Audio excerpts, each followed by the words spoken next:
There once was a time when Mini was simply Mini. And then the world turned upside down. The original Mini, which was in production since the 1960s, was a tiny car, even if sometimes someone added a bigger boot. When BMW took over, the first new age Mini was 363 centimeters long, and that was almost 60 centimeters longer than the original. New generations of the Super Mini only got bigger and new variations were added. In second generation, we saw among others the Clubman Estate and the Countryman crossover SUV. And this is the second generation Countryman. Mini designers wouldn't miss a chance to add some bizarre piece of equipment. In the previous Countryman, the cockpit was split in half by so-called mini center rail, which you could mount some stuff to. The rail disappeared in 2014 because clients preferred a full-size rear bench rather than two separate seats. Here, Mini offers a €120 optional picnic bench. I don't know how often I'd use it, but it's definitely less of a hassle than a rail running through the middle of the car. At 450 liters, the boot is 90 liters bigger than in the Clubman and 55 liters smaller than in BMW X1. Both cars share the UK L2 platform. Of course, there are shopping bag hooks, elastic tapes, cubbies, anchor points. Back seats split 40-20-40, and once folded, they form a flat loading space.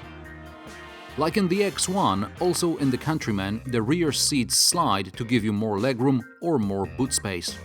Under normal circumstances, there is good enough legroom and headroom for someone who is 175 centimeters tall like me. In the front, at first glance, the cockpit looks like in the Clubman. Mini now has two cockpit widths. The narrower is in the hatch and the wider is in the Clubman and the Countryman. In the wider cockpit, you get more space for the center console, storage under the armrest, etc. At first glance, you probably won't notice the infotainment system is new as well. Mini now gets a touchscreen like a BMW. I always had a problem with Mini connected controller, Mini's version of the iDrive. In the older cars, it was not just too low, but it was also too small. In this, it's just too low. Now, I know BMW also has a touchscreen, but in a BMW using it is not natural because the touchscreen is too far out. And here, it's just in the right spot for me to use it.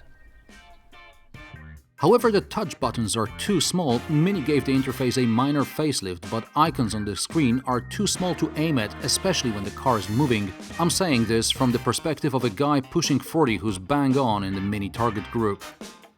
Otherwise, the infotainment system is pretty much the same like in other current Minis. To find out more, click the link on the screen to watch my Mini playlist.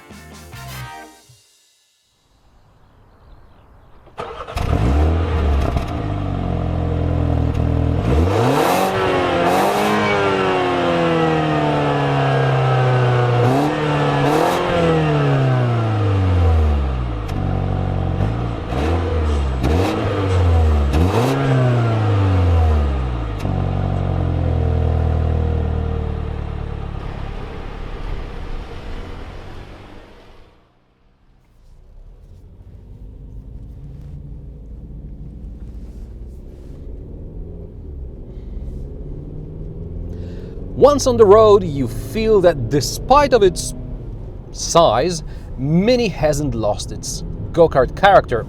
I drove the 2-liter 150 horsepower Cooper D, which is a bit sluggish when overtaking, and this is the 2-liter 192 horsepower petrol Cooper S, which definitely doesn't lack power. The Cooper D, it's great on long journeys, and as long as you don't have to overtake, it's absolutely fine. And even on twisty roads, you just don't want them to end. You don't want the serpentines to end ever, unless you're stuck behind a truck, because then it's going to be difficult to overtake it. But anyway, otherwise, it's cool. And this one, oh yeah.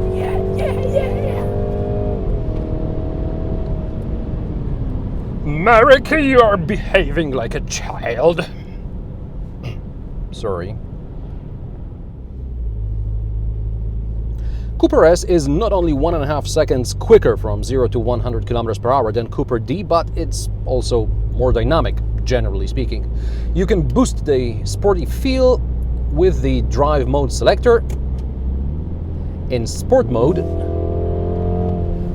beside being more responsive, of course, you get some pops from the exhaust. Oh, bugger. The car is too big,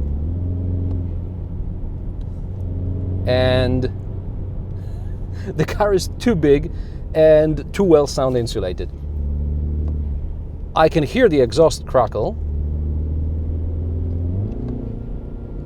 but at the same time I know the mic won't pick it up. It's there, but this mic won't pick it up, so cut to the drive-by shot.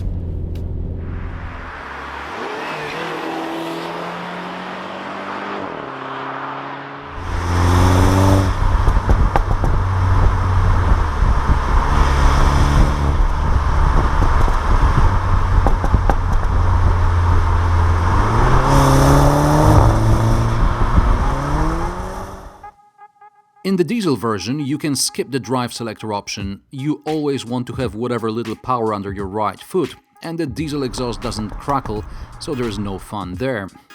On a road trip, Cooper D used about 6 liters per 100 kilometers. Extra urban, Mini promises 4.5. Cooper S realistically uses around 9 to 10 liters combined. Like BMW X1, also MINI Countryman can be ordered with front-wheel drive or ALL4 all-wheel drive. The all-wheel drive system works automatically without the need for driver's intervention. Most of the time it will improve driving dynamics on the road, but in moderate terrain it will help you drive up a steep slope or pass through a muddy trail, as long as the mud is not too deep, because Countryman has just 16.5 centimeters ground clearance and long front overhang. By the way, if you want to climb steep hills like this, you're much better off with a diesel. Cooper S clearly lacked torque. Driving position in the Countryman is very much like on a chair. For the first time in an F-Series Mini, I don't have a problem with the long roofline, which would obstruct my visibility at the crossing. I could never see what light it is. But here I'm sitting higher than in a Mini Clubman or Mini Hatch, and generally I feel I'm closer to the windshield, so I have no problem with visibility here. I also don't have problem with all-round visibility. There's a pretty big window there between the C and D pillar, so no problem with visibility over the shoulder. You can also equip the car with some driver aids, driver support, which will make, for example, parking easier. You can have parking sensors. Duh! You can have automatic parking. I'd be surprised if you couldn't.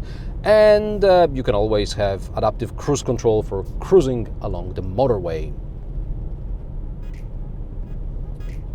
However, not all the options available in BMWs are available in the Mini. For example, Mini still doesn't have heated steering wheel, which you can have even on an Opel Corsa. Or real-time traffic information, Mini doesn't have it, yet, even with optional professional sat-nav.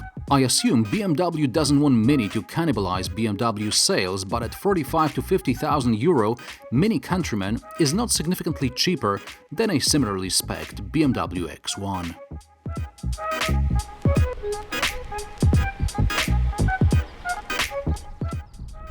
I rarely talk about the way cars I test look, but Countryman was never the car you see in your head when thinking about Mini.